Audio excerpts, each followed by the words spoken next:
What's going on, guys? It's Cal here from Buffalo Sports Center. Today, I am joined with Jaden, and we are going to be discussing three ways the Bills can beat the Chiefs. And again, these are going to be the three biggest points. Of course, there's a plethora of ways the Bills can beat the Chiefs. I think they're the more talented team.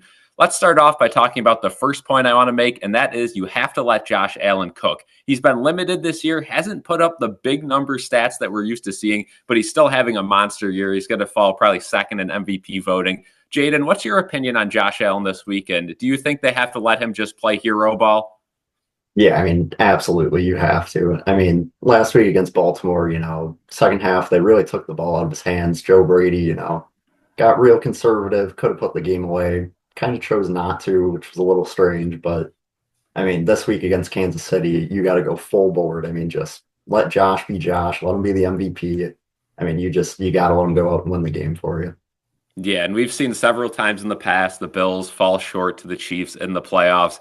Some of those games, Josh Allen has kind of given it his all, and it still hasn't been enough. But I think this year is different, right? If you get Josh Allen getting multi-rushing touchdowns in this game, big numbers in the air, if he's playing at the same level he's been playing all year long, I don't see a way the Bills lose this game. You have to let him cook. You have to trust him. You cannot play this, complimentary football, as they say, where, all phases of the game and we're doing screen plays every two plays and trying to slowly march the ball up and worrying about clock management. How many times do we see, time of possession doesn't really matter anymore, right? There's no longer a stat where you have to really, take into account, because we see Sean McDermott and Joe Brady, and both of them. It's not just Joe Brady saying it. Sean McDermott has a heavy influence on running the ball, slowly moving it, giving the defense time. And that's going to work against weaker teams, and you're going to get lucky sometimes. But against a guy like Andy Reid, if you hold the ball for 30 minutes or 5 minutes in the game, it's not going to really matter.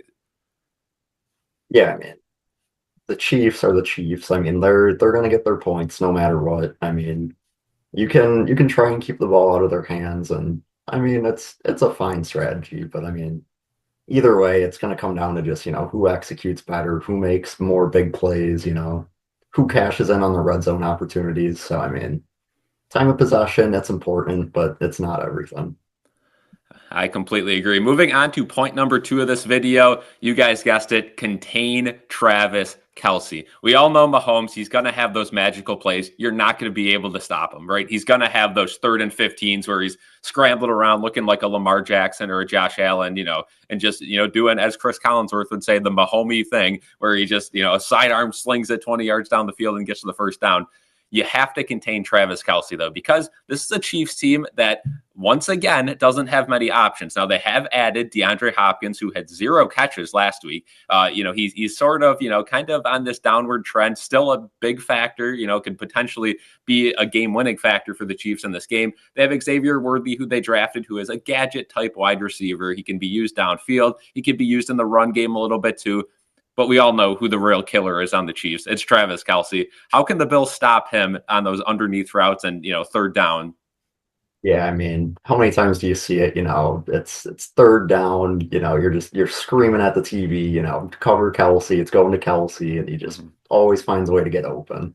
So that's always going to be the key against the Chiefs. I think, Terrell Bernard being back for you, that's big. He can take away the middle of the field. Taron Johnson might be on him a little bit. You gotta throw some different looks at him. Bills like to run a lot of zone coverage, but maybe mix it up a little bit, play some man coverage, maybe a little combination of both, do some zone, man somebody up on him. Gotta account for him. Yeah, 100%. Again, I think a lot of Bills fans would agree with you there. You have to play a little bit of man coverage, right? How many times have we seen this Bills 3rd down defense play soft zone and somebody's underneath? Well, the master of underneath routes, Travis Kelce, finding the soft spot in the zone. That's who you're playing this week. You cannot let him beat you. Again, this is a Chiefs offense that their run game has been very disappointing, I'd say, at least to say the least, because Isaiah Pacheco, a guy who is coming off an injury, hasn't looked the same. Kareem Hunt, a guy who is well past the prime of his career. He's still a solid running back. And, the way the Bills run defense has been this year, I wouldn't be surprised if the Chiefs have success on the ground, but they're looking to pass the ball. They have Mahomes. They're always looking to pass the ball. If you can contain Travis Kelce, I think that's another way the Bills can win this game.